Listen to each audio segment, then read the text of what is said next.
প্রিয় দর্শক, বাঙালির ভোজন বিলাসের কথা কে না জানে। বাংলার রান্নাঘর মানেই স্পেশাল কিছু, অন্যরকম কিছু। তেমনি একটা অন্যরকম রেসিপি নিয়ে আজকে চলে এলাম প্রাণ গুঁড়া মশলা নিবেদিত স্বাদের রান্না অনুষ্ঠানে, powered by glitter antibacterial dish washing liquid. দর্শক, আপনাদের সাথে আমি আছি ফারহানা মিলি এবং আমার সাথে আছেন শেফ মাসুম আহমেদ। আপু কেমন আছেন? আমি তো খুবই ভালো আছি। আপনি কেমন আছেন মাসুম? আমি বরাবরের মতো ভালো থাকি, বিকজ আপনার সাথে রান্না করা অনেক আনন্দের একটা ব্যাপার। যাক, আপনার কাছ থেকে কিছু শেখার সৌভাগ্য হবে আমার এখন। তো আজকে আপনি আমাদের জন্য কি নতুন রেসিপি নিয়ে এসেছেন? আজকে আমি করছি স্টাফড এগ প্ল্যান্ট। এটা হলো এগ প্ল্যান্টের ভিতরে মানে যে বেগুন। হ্যাঁ, বেগুনের ভিতরে যে অংশটা ওটা আমি ফেলে নিয়েছি। এটার ভিতরে আমি স্টাফিংটা দিয়ে বাহ, তারপরে কুক করা হবে। তাহলে বেশ অন্যরকম একটা রেসিপি। কি কি লাগছে এটার জন্য আমাদের? এর জন্য লাগবে এগ প্ল্যান্ট লাগছে আমার, এর সাথে প্রাণের গুঁড়ো মশলাগুলো ব্যবহার করবো, হলুদের গুঁড়ো, ধনিয়া গুঁড়ো, জিরা গুঁড়ো, মরিচের গুঁড়ো। আচ্ছা, এবং এর সাথে লাগবে বিফ কিমা, রসুন কুচি, পেঁয়াজ কুচি, ধনেপাতা কুচি, কাঁচামরিচ কুচি এবং মিক্সড ভেজিটেবল আমি চপ করে রেখেছিলাম ওইটা, এবং মিক্সড হার্বস। তাহলে আমরা ঝটপট রান্নায় চলে যাই। প্রথমে কি করছেন? প্রথমে আমি এগ প্ল্যান্টটাকে একটু ম্যারিনেশন করব। এর জন্য আমি দিব লবণ। লবণটা যার যার স্বাদ মতো। দিব হলুদের গুঁড়ো।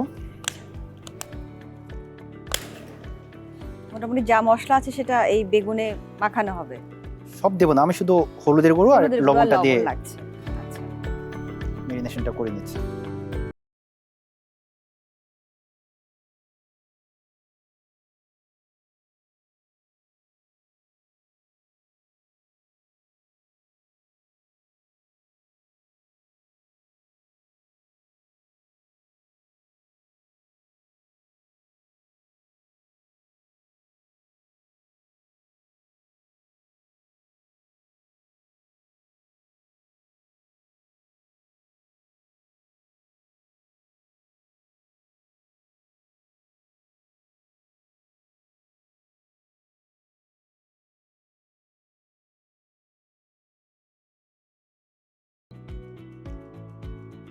আপু আমি প্রাণের সরিষা তেলটা দিয়ে দিলাম। কতটুকু পরিমাণ যাচ্ছে?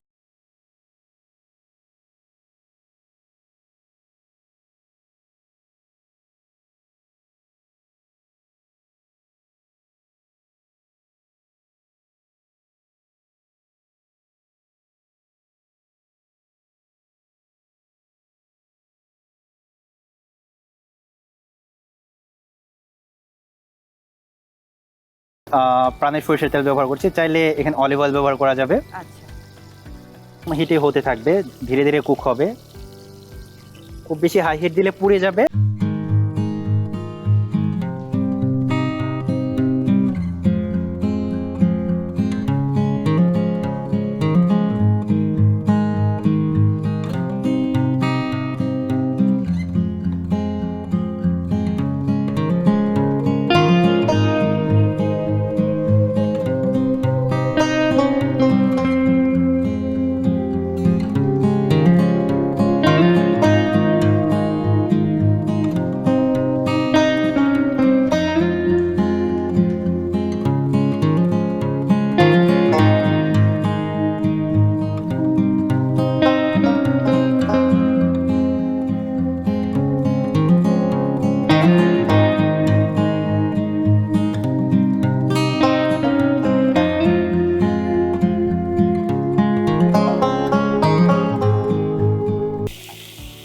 একদম মিহি হলে সেটা মানে বাইন্ডিং হয়ে যেত, ঝরঝরে হবে না।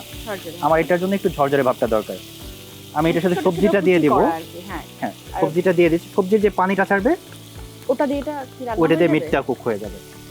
আমি এক্সট্রা কোনো পানি বা কোনো কিছু ব্যবহার করব না। মিটের পানি এবং সবজির পানি মিলে এটা পারফেক্টলি কুক হয়ে যাবে। যেহেতু মাংসটা একদমই ছোট ছোট কুচি করা, এটা রান্না হতেও বেশি সময় লাগছে না আমার ধারণা। অল্প সময় হয়ে যাবে, ম্যাক্সিমাম 8 থেকে 10 মিনিট।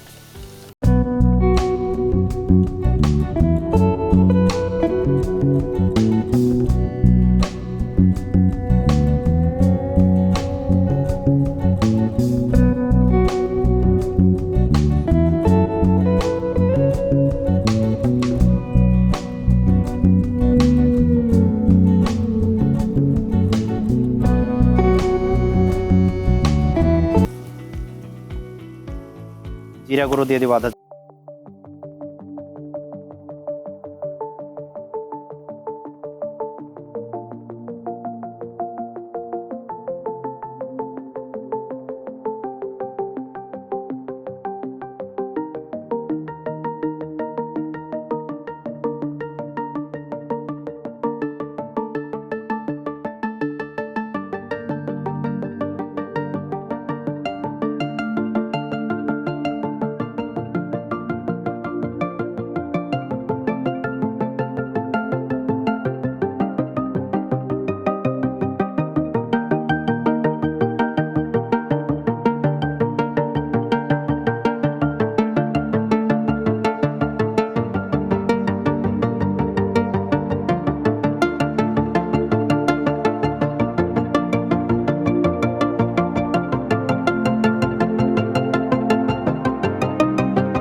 স্টাফড এগপ্ল্যান্ট আজকে ইফতার আশা করি জম্পেশ হবে, এটা দিয়ে করা যাবে।